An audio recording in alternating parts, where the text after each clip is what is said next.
महात्मा गांधी, जिन्हें मुल्क बाबाए कौम या फादर ऑफ नेशन की हैसियत से याद करता है, मुल्क की आज़ादी और तक़सीम के दौरान मुसलमानों के साथ ताल्लुक़ात के लिए भी तवज्जो का मरकज़ रहे।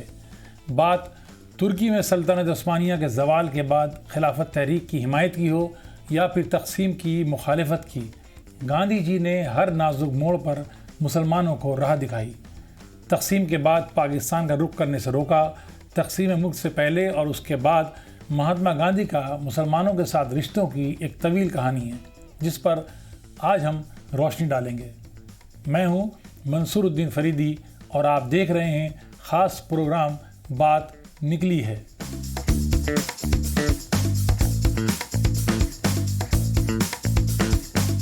बात गांधी जी और मुसलमानों के रिश्ते की है। ये कहानी तवील है, इसके असबाब और वाक़यात भी कम नहीं। मुस्लिम दोस्तों की भी एक लंबी फहरिस्त है। कोशिश करते हैं इन कड़ियों को जोड़ने की और उन वाक़यात को निचोड़ने की जो तारीख़ में गांधी जी और मुसलमानों के ख़ास रिश्ते की मिसाल बनते हैं। मेरे साथ एक बार फिर तारीख़दां साक़िब सलीम साहब हैं। मैं साक़िब साहब का खैर मक़दम करता हूँ और आपके लिए बाबाए कौम और मुसलमानों के रिश्ते पर बात करने का एक अच्छा मौजू हमारे पास है। तो आप इस मुद्दे को किस नज़र से देखते हैं? आखिर मुसलमानों के साथ महात्मा गांधी का लगाव कब और कैसे शुरू हुआ?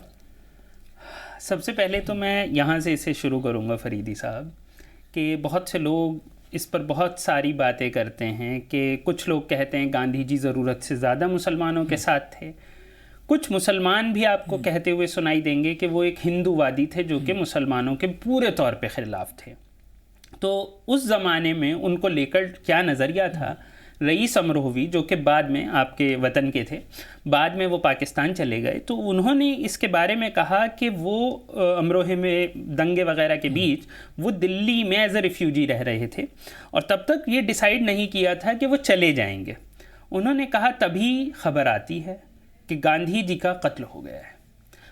तो वो कहते हैं कि उसके बाद हम समझ गए कि अब नहीं रहा जा सकता, अब तक़सीम जो है वो एक सच्चाई बन गई है, अब बंटवारा पक्का हो गया है। यानी कि तब तक वो ये मानते थे ऐसा हो सकता है कि जो बंटवारा पार्टीशन है ये पलटा भी जा सकता है, किसी दिन गांधी जी खड़े होंगे और कहेंगे ख़त्म करो।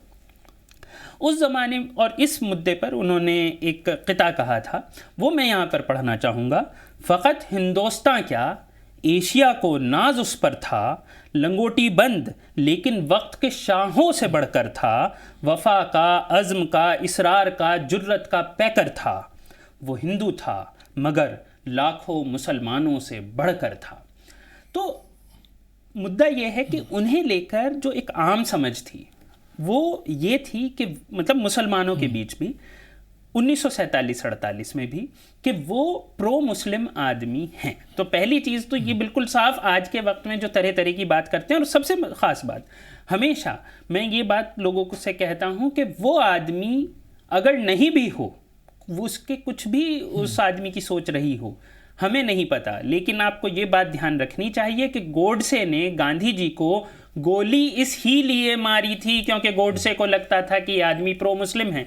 उस आदमी ने मुसलमानों की तरफदारी करने के नाम पर गोली खाई है। वो मुसलमानों के लिए शहीद हुआ आदमी है, किसी और वजह से उस आदमी को गोली नहीं मारी गई है। तो ऐसे में ये अपने आप डिबेट ख़त्म हो जाती है कि वो थे कि नहीं थे। सबसे बड़ी बात है उन्होंने इसी के लिए जान दे दी। उन हालात में तक़सीम के वक्त क्या मंजर होगा, क्या हालात होंगे, उन हालात में बोलना, कम से कम न्यूट्रल होकर बोलना भी ख़तरनाक होगा। नहीं, सिर्फ बोले नहीं, वो जगह जगह गए। और उस वक्त पे तक़सीम के वक्त पर वो आप देखिए बिहार में दंगों के एकदम बाद वो पहुँचे, दिल्ली के दंगे तो उन्होंने रुकवा ही दिए थे और वो उनसे अपनी मौत से ठीक पहले वो कुतुबुद्दीन बख्तियार काकी के रिफ्यूजी कैंप में पहुंचे थे। तो अगर गांधी जी को देखा जाए तो सबसे पहली चीज़, एक डिबेट बिल्कुल साफ है कि गांधी जी को मतलब उस ज़माने में कैसे देखा जाता था। आज के वक्त में हम लोग बहस करते रहें, उस वक्त में गोडसे ने इसी चीज़ के लिए उनको गोली मार दी। अच्छा, ये मुसलमानों के साथ महात्मा गांधी का जो भी अटैचमेंट था, ये साथ था, वो कोई नया तो था नहीं, पार्टीशन के वक्त तो पैदा हुआ नहीं था। मतलब कहते हैं कि 1888 में जब वो लंदन गए तालीम के लिए, तब वहाँ पर उनकी जो दोस्ती हुई थी उसमें अली इमाम, मोहम्मद शफ़ी और हसन इमाम जैसे नाम थे, और मसरूल हक साहब भी थे। तो ये नाम थे जिनसे उनकी दोस्ती हुई थी, और तालीम के आगाज़ पे उनके दोस्त थे, वहाँ से सिलसिला शुरू हुआ था। अब वो आपने जैसे कहा कि बिहार तक, वो चंपारण तक वो मसरूल हक साहब से रब्ता रहा और साथ रहा। तो वहाँ पर सबसे, ये आपने बहुत अच्छी बात कही कि जब ये इंग्लैंड पहुँचे तो इंग्लैंड में वो बहुत गहरी दोस्ती तो नहीं, लेकिन शुरुआत की दोस्ती शुरू हो चुकी थी। उसके बाद जब ये हिंदुस्तान वापस आए और फिर 1893 में ये साउथ अफ्रीका गए, तो साउथ अफ्रीका ये जिस केस के सिलसिले में गए थे वो एक गुजराती मेमन मुसलमानों की फर्म थी, सेठ अब्दुल्ला करके होते थे। उनका अपने ही एक कज़न के साथ ज़मीन जायदाद का कुछ मुद्दा चल रहा था, शायद 40,000 पाउंड का केस था। वो उस ज़माने में बहुत बड़ी रकम होती थी, तो उसका केस था। ये इधर से गए थे और वो सालों पुराना केस था। तो सामने उनका नाम क्या था, कोई से शायद मोहम्मद समथिंग, हाजी मोहम्मद समथिंग था, वो भी वहाँ पे सारे मेमन हाजी ज़रूर थे। तो उनका केस इन्होंने वहाँ पर लड़ा, और ख़ास बात यह है कि जो केस चल रहा था, इन्होंने सालों पुराने उस केस को आउट ऑफ कोर्ट सेटल करा दिया था, और ये एक बहुत बड़ी कामयाबी थी। और गांधी जी ये कहते हैं कि इसके बाद मैंने पूरी ज़िंदगी इस बात को समझा कि वकील का काम लोगों के झगड़े को कोर्ट में सॉल्व करना नहीं है, उसका काम है कि उसे वो आपस में सॉल्व कर दे, और मैं ज़िंदगी भर अब यही कोशिश करता हूँ। उसके बाद आप देखिए कि वहाँ पे उन्होंने साउथ अफ्रीका में सत्याग्रह किया। आपके हाजी हबीब थे, कुछ सेठ हाजी हबीब थे जो इनके बहुत ख़ास साथी थे। हाजी अदम थे, हाजी उमर जौहरी भी थे, हाँ वो भी थे। तो इनके इतने सारे साथी मेमन थे। तो अगर देखा जाए तो साउथ अफ्रीका में, बल्कि जो इनका पहला, जब साउथ अफ्रीका में पहले सत्याग्रह की तैयारी हुई, एक बिल आया था कि इंडियंस से वोटिंग राइट्स लिए जाएंगे, तो उस मीटिंग में ज़्यादातर मुस्लिम ही थे, और बाकायदा वहाँ पर जब ये बात कही गई कि ये काम कैसे होगा, तो नारा यही लगा, अल्लाह कराएगा। तो ये ऐसे हालात में, इस तरीके के माहौल में इन्होंने साउथ अफ्रीका में सत्याग्रह शुरू किया था। और साउथ अफ्रीका के लोगों के बीच, ये वहाँ पर ज़्यादातर मेमन थे, गुजराती लोग थे, गुजराती बोलते थे।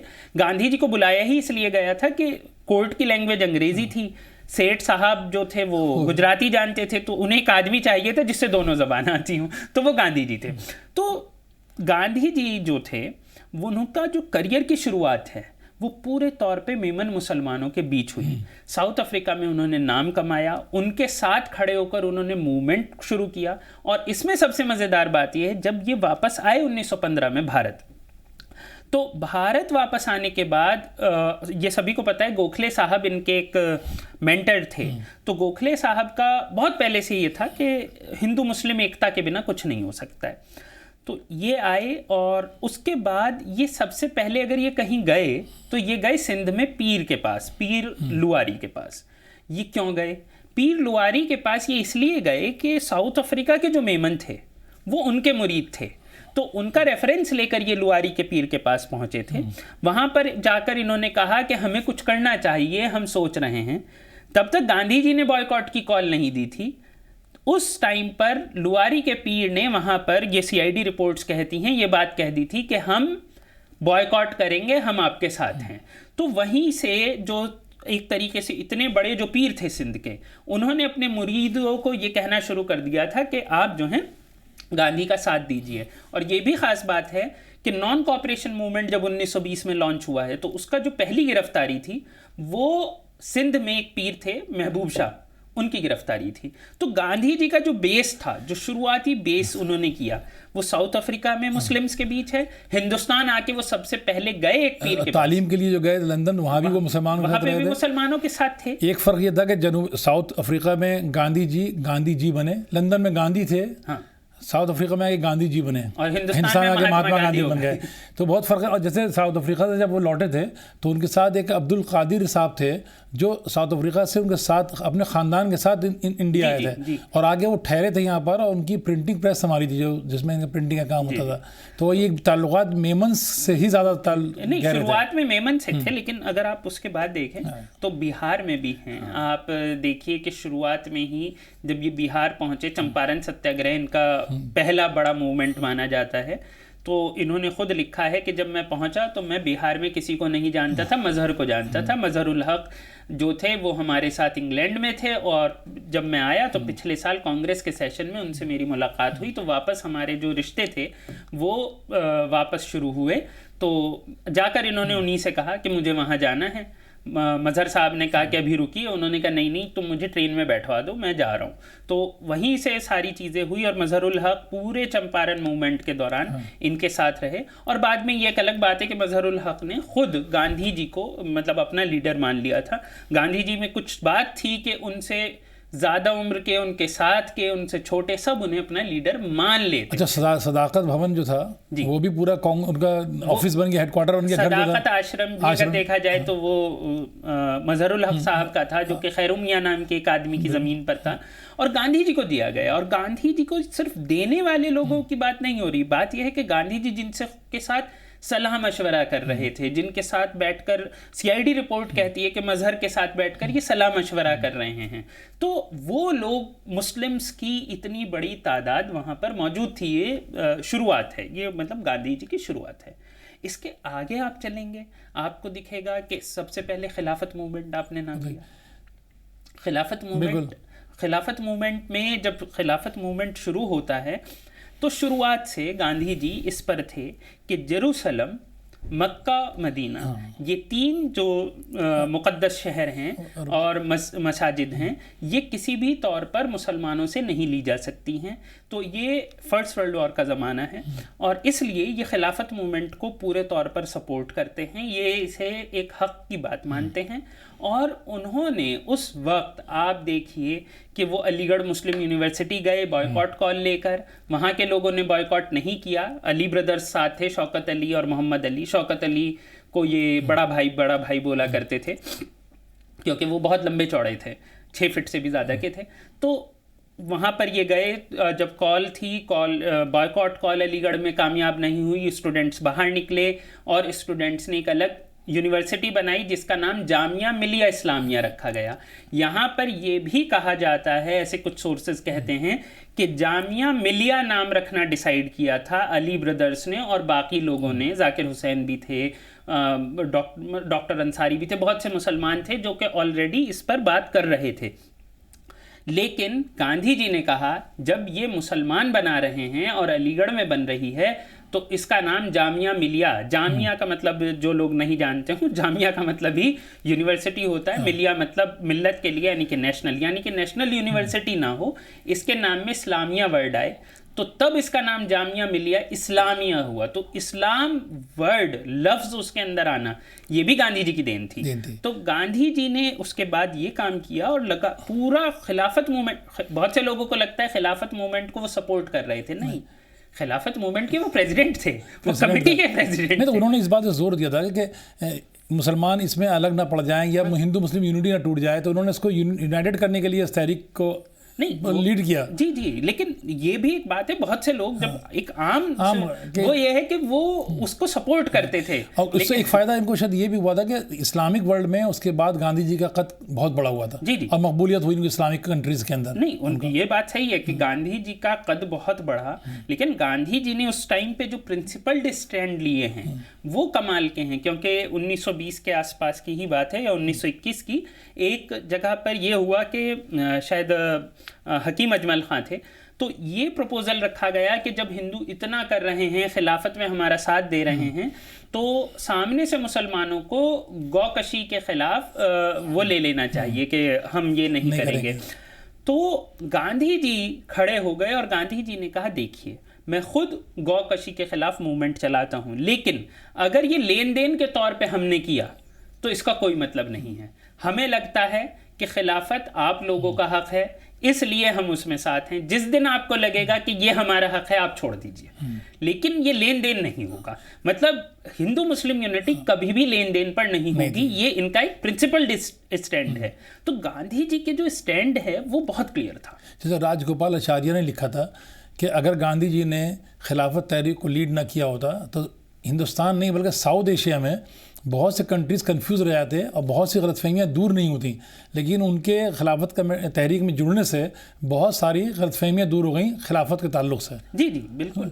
खिलाफत को लेकर उन्होंने जो किया वो मतलब, और ये नहीं कि खिलाफत पे वो आखिर तक रहे, मतलब बहुत लोगों ने इस मुद्दे को छोड़ दिया, खुद अली ब्रदर्स उस मुद्दे से बहुत दूर भटक गए, लेकिन गांधी जी ने 1946 तक लगातार ये लिखा कि जेरूसलम जो है वो मुसलमानों को दिया जाए, जिसे हम फिलिस्तीन इशू कहते हैं। वो लगातार इस पर रहे कि ये जुल्म है, ये कभी भी उन्होंने इस स्टैंड को नहीं बदला था। और ख़ास बात, आप इजिप्ट के साथ उनको देख लीजिए, इजिप्ट के साथ उनके रिश्ते लगातार हैं। वो इजिप्ट गए थे राउंड टेबल कॉन्फ्रेंस के दौरान, और इजिप्ट के अखबारात में ये तक लिखा गया कि अगर कमाल पाशा हीरो है तो गांधी नबी है। मतलब ये इज्जत दी गई।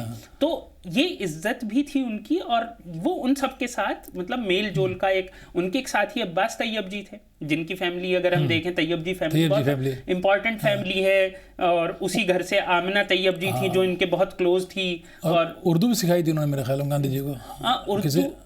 उर्दू तो इन्होंने धीरे धीरे, लेकिन बहुत ज़्यादा अच्छी नहीं सीखी कभी, अगर देखा जाए तो करते वो गुजराती ही थे और इंग्लिश भी यूज़ करते थे।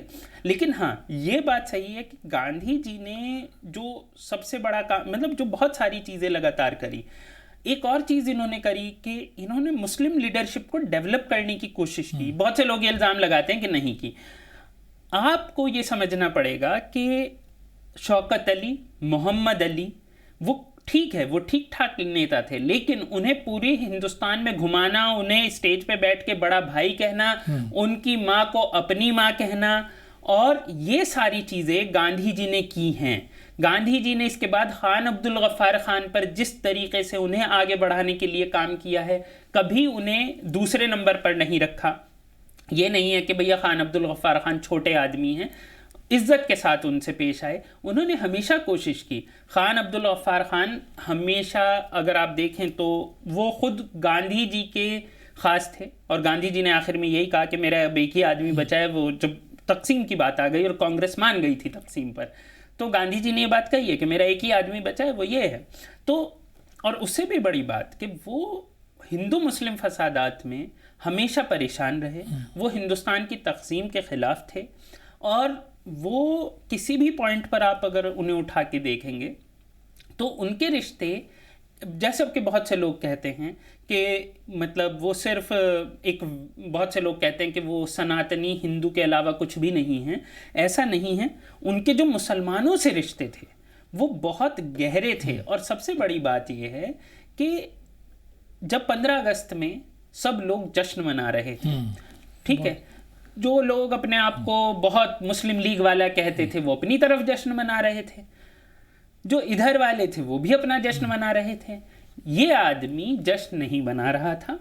ये दंगे जहां पर हुए थे वहां पर एक घर में बैठा हुआ था, और ये लोगों से अपील कर रहा था कि मारकाट बंद हो जाए। तो ये इस आदमी की, मतलब आप ये समझिए कि जब एक ट्रांसफर ऑफ पावर चल रहा है, गांधी जी हीरो हैं उस पूरी इंडियन फ्रीडम स्ट्रगल के, गांधी जी ने उसमें हिस्सा नहीं लिया है। गांधी जी बाद में आए, दिल्ली में आए, दिल्ली में आके इन्होंने, दिल्ली में दंगे चल रहे हैं, दंगे रुक गए, बल्कि बहुत से लोग ये कहते हैं कि दंगे पूरे तौर पे उनके कत्ल के बाद रुके, लेकिन गांधी जी दिल्ली में आए, दिल्ली में उन्होंने दंगे रुकाए, ये भी उनका एक बड़ा रोल है। और कहीं ना कहीं उनका ये जो सारी चीज़ें हैं, जब आप इसे पास से देखते हैं तो इसमें एक और आदमी का नाम आता है। जब क्विट इंडिया मूवमेंट हुआ उस वक्त जो उनके बिल्कुल शाना बशाना जो एक इंसान था, उसका नाम यूसुफ मेहर अली था। वो यंग थे वो बड़े, और गांधी जी से छोटे मोटे इख्तलाफ भी होते रहते थे, लेकिन गांधी जी, क्विट इंडिया नारा ही उस इंसान का था। गांधी जी ने उसी आदमी के नारे को इस्तेमाल किया, और क्विट इंडिया की जो पहले प्लानिंग थी थोड़ी बहुत जो भी ज़मीन पर थी, वो नेहरू जी, पटेल जी, इन लोगों ने नहीं करी है, वो यूसुफ मेहर अली के थ्रू कराई गई थी। तो यूसुफ मेहर अली उस ज़माने में इनके साथ थे, तो लगातार आपको ऐसे लोग दिखाई देंगे। फिर आप सरहदी गांधी कहलाए, खान अब्दुल गफ्फार खान तक अफगानिस्तान तक पहुंचे मामला। तो खान अब्दुल गफ्फार खान, इन्होंने खान अब्दुल गफ्फार खान को आगे बढ़ाया।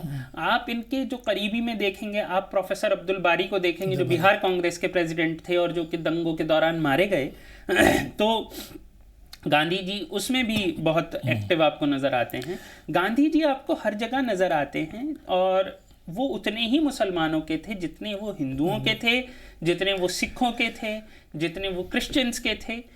गांधी जी शायद सभी के थे, न्यूट्रल। अच्छा, एक सियासी पहलू हुआ उनका, लेकिन गांधी जी ने अक्सर सूफीज़म की बात की है।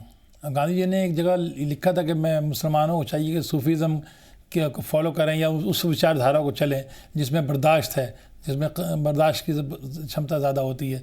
तो कहीं ना कहीं गांधी जी का झुकाव सूफीज़म की तरफ भी था। नहीं, गांधी जी का झुकाव जो है ये एक बहुत बड़ा सवाल है कि उनका जो झुकाव था, ये जो अहिंसा का उनका कंसेप्ट है, ये कहाँ से आना शुरू हुआ। लेकिन ये चीज़ है कि जो, जैसे कि मैंने बताया, वो मेमनों के बीच रहे, और मेमन सिंध के सूफियों को मानते थे, और वो आके वहाँ पर गए भी। तो कहीं ना कहीं वो उस विचारधारा से कुछ ना कुछ उन पर असर था। और उसके बाद जो एक, जैसे खान अब्दुल गफ्फार खान साहब का भी था, तो उन्होंने एक थ्योरी ये दी कि basically Islam is non violent. Islam ही क्या कहते हैं, नॉन वायलेंस की बात करता है खुद ब खुद। ठीक है, तो उस पर उन्होंने बहुत बात की है। तो जो सूफिज़म का कंसेप्ट है, इसलिए गांधी जी, मतलब गांधी जी आए, सबसे पहले सूफियों के पास गए, इससे पहले ही समझ में आता है कि वो कहाँ पर खुद को रख रहे हैं। हाँ। तो आज जैसे हमने बात की महात्मा गांधी और मुसलमानों के ताल्लुक़ की, साकिब सलीम ने बताया, बहुत सारी चीज़ें क्लियर हुई इसमें, और बहुत सारी चीज़ें नई आपके सामने आई होंगी। कि जैसे कि एक बदकिस्मती कह सकते हैं कि महात्मा गांधी की मौत का सबब जो था वो कहीं ना कहीं मुसलमानों की हिमायत था, या उनका गैर जानिबदार होना था, कि उस माहौल में, उस हालात में उन्होंने मुसलमानों की मुखालिफत नहीं की, सिर्फ तकसीम की बुनियाद पर, और इसीलिए उनको जान गंवानी पड़ी। और उसके बावजूद जहाँ एक तबका उनसे नाराज़ था, दूसरा मुसलमानों का, उसमें एक बड़ा तबका ऐसा है जो इस बात को नहीं मानता कि वो मुसलमानों के साथ थे या मुसलमानों के हमदर्द थे। ये अपनी एक बदकिस्मती है जो शायद गांधी जी के साथ हमेशा बनी रहेगी। लेकिन उन्होंने इस बात को क्लियर किया था कि मेरा, जब वो लंदन गए थे पढ़ने के लिए, तो वहाँ उनके ताल्लुकात जो हुए थे, जो सर्कल था उनका दोस्ती का, वो मुस्लिम थे।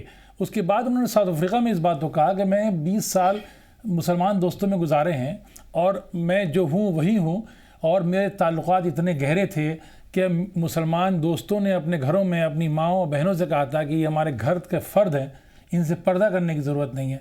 तो कहीं ना कहीं वो ताल्लुकात जो लंदन में कायम हुए थे, जो साउथ अफ्रीका तक चले, फिर वो हिंदुस्तान आए तो वहाँ भी रहे। तो एक नॉर्मल इंसान की तरह, जैसे कि एक नॉर्मल कंट्री होता है, एक नॉर्मल इंसान होता है, वैसे ताल्लुकात थे। लेकिन क्योंकि तकसीम का माहौल था तो उसमें कहीं ना कहीं नफ़रत थी, तो उसकी वजह से इन पर ये इल्ज़ाम लगा होगा कि ये मुसलमानों के हामी या हमदर्द हैं। हालांकि वो चीज़ न्यूट्रल रहने को भी उस ज़माने में ख़तरा माना जाता था, तो उसकी कीमत गांधी जी ने अदा की थी। आज जो हमारी बातचीत हुई है, मुझे उम्मीद है कि आपको पसंद आई होगी। गांधी जी क्या थे आप जानते हैं, हम जानते हैं, नज़रिए सबके अलग अलग हैं, लेकिन एक बात वाज़ेह है कि गांधी जी की मौत का सबब मुसलमानों के हिमायत में खड़ा होना ही था। इस ख़ास प्रोग्राम में फ़िलहाल इतना ही, इजाज़त दीजिए। मैं शुक्रिया अदा करता हूँ साकिब सलीम साहब का। आप देखते रहिए आवाज़ द वॉइस का ख़ास कार्यक्रम बात निकली है।